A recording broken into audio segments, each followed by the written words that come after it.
오늘 암과 삶이라는 제목으로 함께 말씀 나누겠습니다. 골로새는 소아시아, 지금의 터키 서부 내륙의 리쿠스강 계곡에 있는 부르기아 남서쪽에 있던 도시였습니다. 리쿠스 계곡에는 골로새뿐 아니라 그 당시 주요 기독교 도시였던 라오디게아와 히에라볼리도 있었습니다.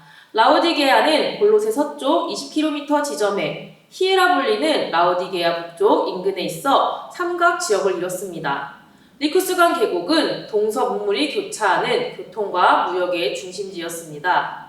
이 도시들은 화산과 지진으로 인해 재난을 겪어야 했던 반면 화산으로 인한 비옥한 토질 때문에 풍요로웠습니다. 재난과 풍요로움, 이것으로 인해 사람들은 두려움과 욕망이 뒤엉켜 잡다한 신들을 찾았고 우상 숭배를 했습니다. 그래서 골로새 교회는 지역 특성상 세속 문화의 영향을 받을 수밖에 없었습니다. 성도 중에는 예수 그리스도 한 분만으로 만족하지 못하고 우상 숭배, 금욕주의, 율법주의, 영지주의 사상이 혼합된 골로새 지역 특유의 혼합주의적 사상을 쫓는 일도 있었습니다. 그래서 바울은 골로새 교회가 암과 삶의 길로 나아가길 간구했습니다. 1차적으로 하나님의 뜻을 정확히 알아 지혜와 분별력이 있기를 바랐고, 더 나아가 그들이 주님께 합당하게 행동하며 사는 신실한 사람들이 되기를 열망했습니다. 바울은 이런 강한 열망으로 골로새 교회에 편지를 씁니다. 오늘 본문 이전에 9절에서 12절 말씀을 보면 바울은 골로새 교회가 하나님의 뜻을 바르게 알고 그 뜻을 실현하기를 기도했습니다. 이어 오늘 본문에서 바울은 하나님의 뜻을 바르게 아는 것에 대해 풀어 설명합니다. 먼저는 하나님의 뜻이 이 땅에 어떻게 실현되었는지를 말하고 그 뜻이 성도에게 어떻게 적용되었는가를 설명합니다. 13절에서 14절은 하나님의 뜻이 실현된 결과를 압축적으로 정리하고 있습니다. 한마디로 우리가 아들의 나라로 옮겨진 것입니다. 그것은 예수님을 통한 구속과 죄의 사함입니다. 이어지는 15절에서 20절은 그 나라를 실현하신 하나님의 아들이 어떤 분인지를 시적으로 서술합니다. 그래서 찬송시라고도 부릅니다. 바울은 이 찬송시에서 하나님의 아들 예수 그리스도께서 어떤 분인지 2번 반복해 설명합니다. 15절 말씀입니다. 그는 보이지 아니하는 하나님의 형상이시요 모든 피조물보다 먼저 나신 이시니. 여기서 그는 앞절에 그 아들을 말합니다. 즉 예수 그리스도를 말하는 것이죠. 바울은 먼저 예수님이 보이지 않는 하나님의 형상이라고 말합니다. 이 단어는 창세기 1장 26절 27절에 반복되는 형상이라는 단어가 떠오르게 합니다. 후반절의 피조물, 또 16절의 창조 주제와 연결이 되는데요. 하나님의 형상이신 예수님이 만물을 창조하신다는 것을 강렬하게 제시하는 것입니다. 또한 바울은 하나님의 형상이신 예수 그리스도가 모든 피조물보다 먼저 나신 이라고 말합니다. 18절에도 같은 표현이 나오는 것을 볼 때 이 표현은 새 창조의 대표자로서 부활의 첫 열매가 되셨다는 것을 뜻합니다. 이어서 16절 말씀입니다.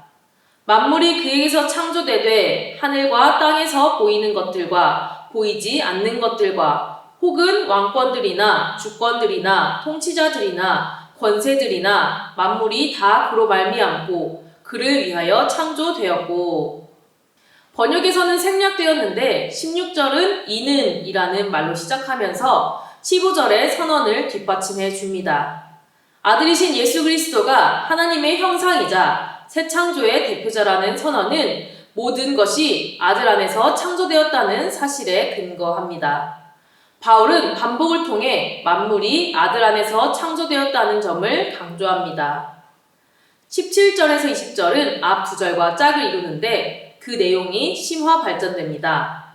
그중 17절, 18절은 15절의 선언을 구체화합니다.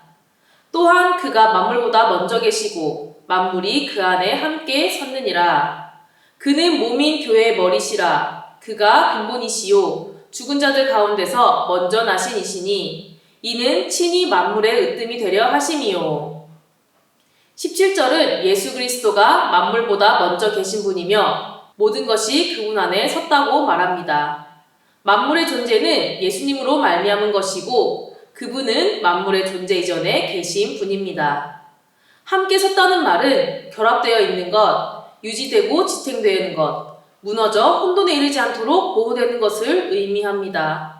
우리는 예수님의 보호와 돌봄과 지지를 매일 신뢰하며 나아가야 합니다. 앞서 말씀드린 것처럼 18절은 15절과 먼저 나시니 라는 표현의 공통점을 가지고 있는데요. 예수님은 교회의 머리로서 근본이신 분인데 부활의 첫 열매로 죽은 자들 가운데서 먼저 나시니 라고 더 자세히 표현하고 있습니다.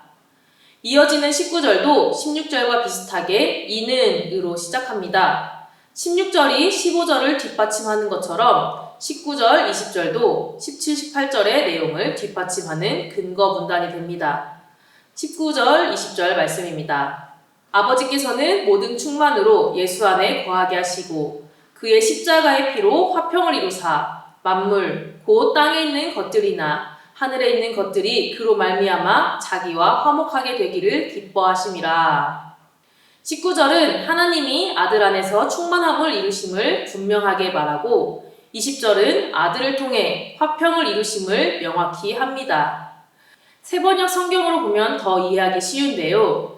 하나님께서는 그분 안에 모든 충만함을 머무르게 하시기를 기뻐하시고 그분의 십자가의 피로 평화를 이루셔서 그분으로 말미암아 만물을 곧 땅에 있는 것들이나 하늘에 있는 것들이나 다 자기와 기꺼이 화해시켰습니다.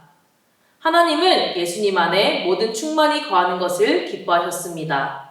또 예수님으로 말미암아 만물이 하나님 자신과 화목하게 되는 것을 기뻐하셨습니다.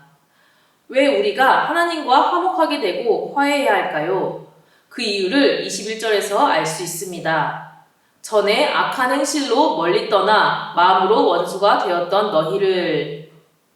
골로새 성도들은 한때 하나님에게서 멀리 떠나 있었으며 하나님의 원수였습니다. 그들은 마음으로도 행위로도 하나님을 향해 적의를 드러내었습니다. 이것은 곧 죄를 의미합니다. 그런데 그런 골로새 교인들이 변합니다. 22절에서 23절 말씀입니다.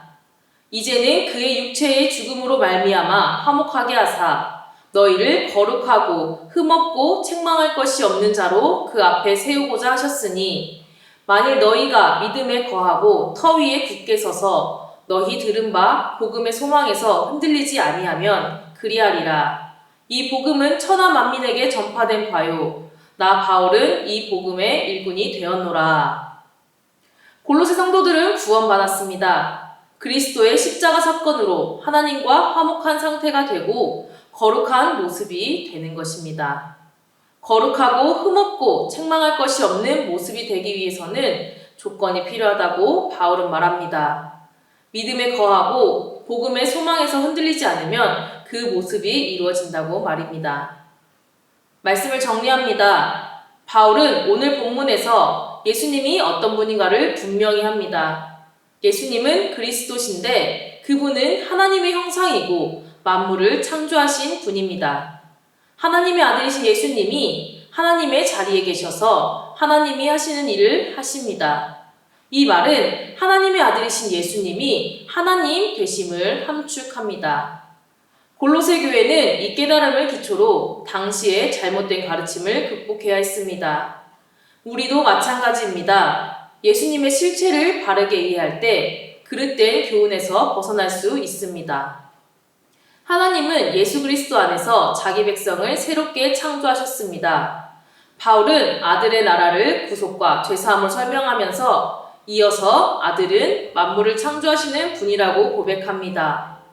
구속과 창조는 동전의 양면처럼 같은 실체를 다른 각도에서 본 모습입니다.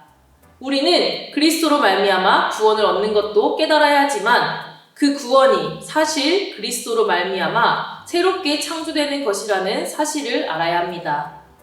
그리스도인들은 이전의 엉터리 삶의 모습을 버리고 새로운 삶의 자리로 나아가야 합니다.